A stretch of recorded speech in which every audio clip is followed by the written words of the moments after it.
สบายดีต้นเสาร์วันอาทิตย์เดิมมื้อนี้มาช้อปปิ้งเล่นตั้มแมสเซจมาเที่ยวเอาเลทอันนี้เป็นตลาดเบิดตลาดบอนจอดรถตลาดเอาเลทอยู่กับเล่นตั้มอยู่เลทอยู่รัดแมสเซจ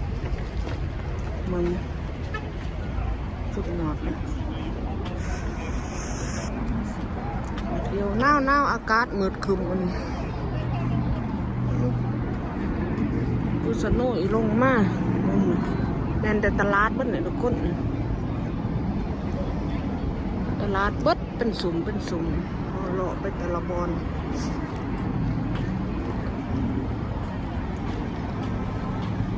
ร้านเลยโลก็ร้อน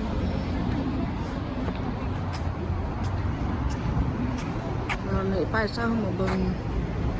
แทนทีมกับ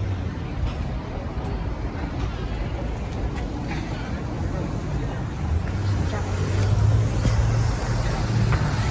มือบอก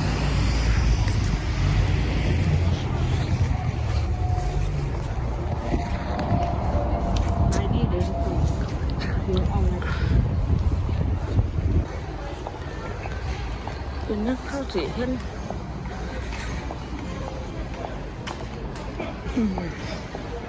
ตลาดซึ่งบนอัน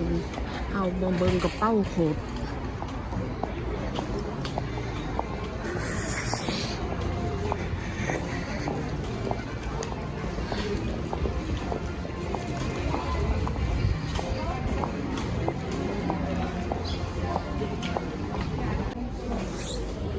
กระเป๋าเนี่ยน้ำเป๋าโหด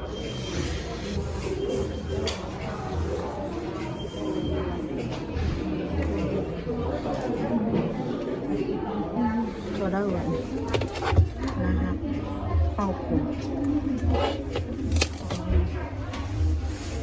ราคา300 ป้ายทุกคนสุดยอดเลย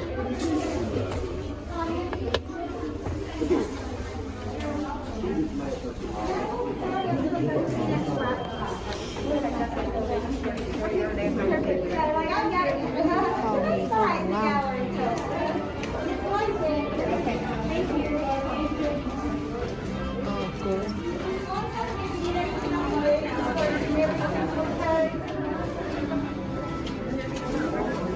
จะได้ว่ากระเป๋าหน่อย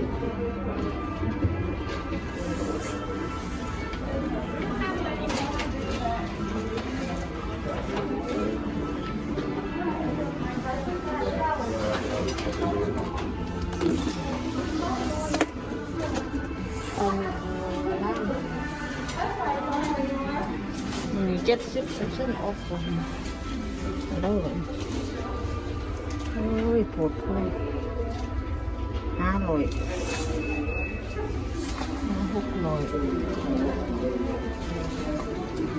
เอาเลยนี่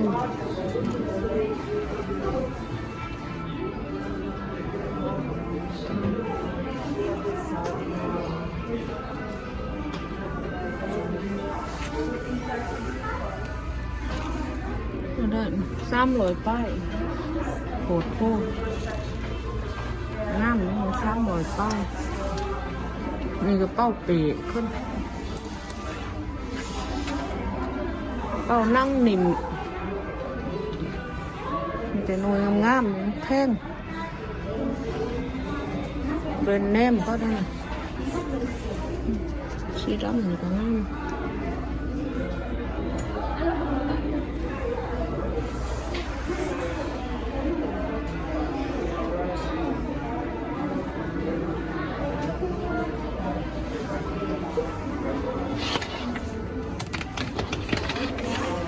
ชิ้นนี่ก็งามได้350สีขาวสีดำ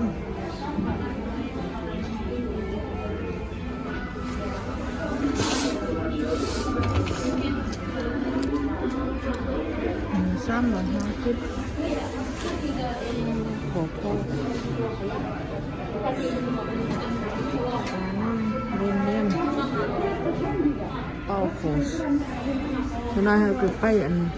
เบิ่งกระเป๋า MK ตัวนี้ก็งามเลยเนาะ328ดอล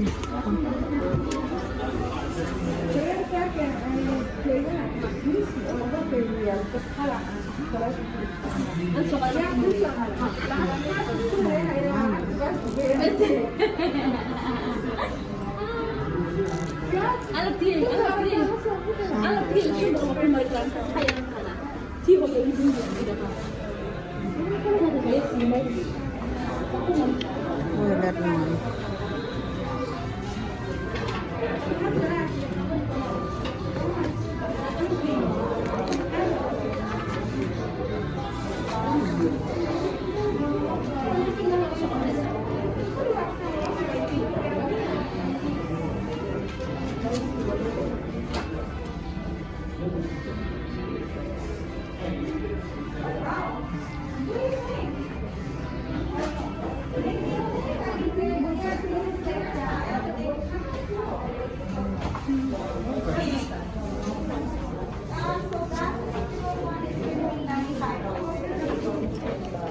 Yeah, so the glasses are 50%. So that one's going to start at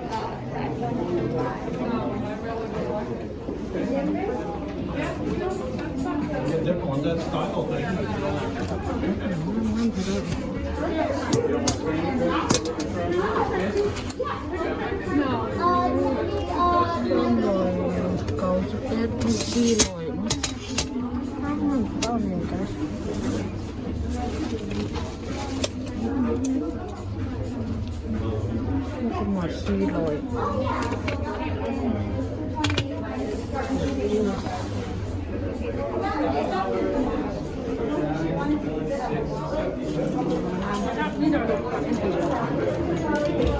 อ๋อได้ที่ครับ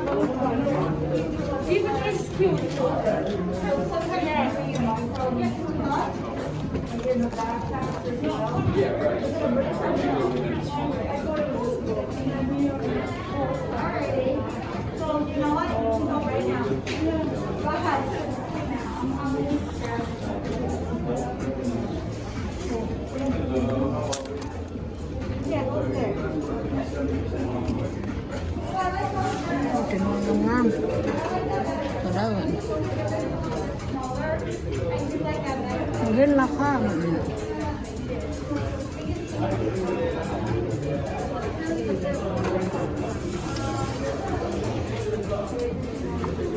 จะนอนงามหมดหมดโค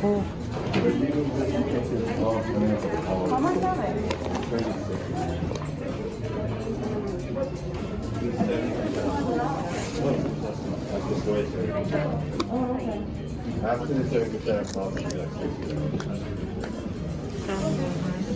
It'd be like 60.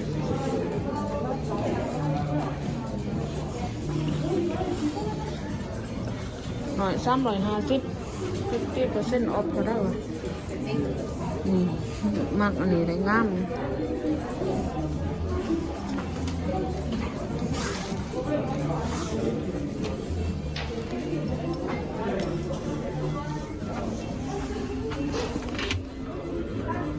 $105อันนี้ก็งามแบบหนึ่ง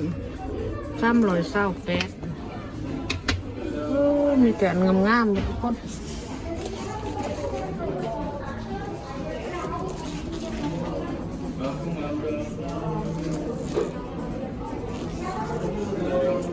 งามต้นนี้กันนี่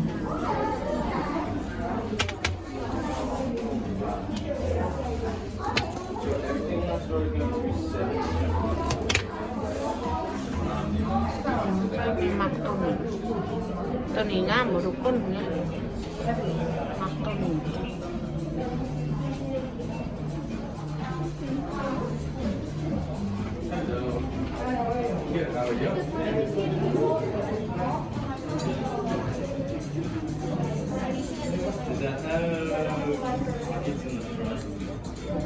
โอเคคลิปนี้ก็ไว้เท่านี้กันมาถ่ายกับเป้าเบิ้งกับเป้าโกดมาโลเป้าเล่นเน่นมันจะเริ่มใส่เครื่องใส่โค้งนี่ก็ได้เลย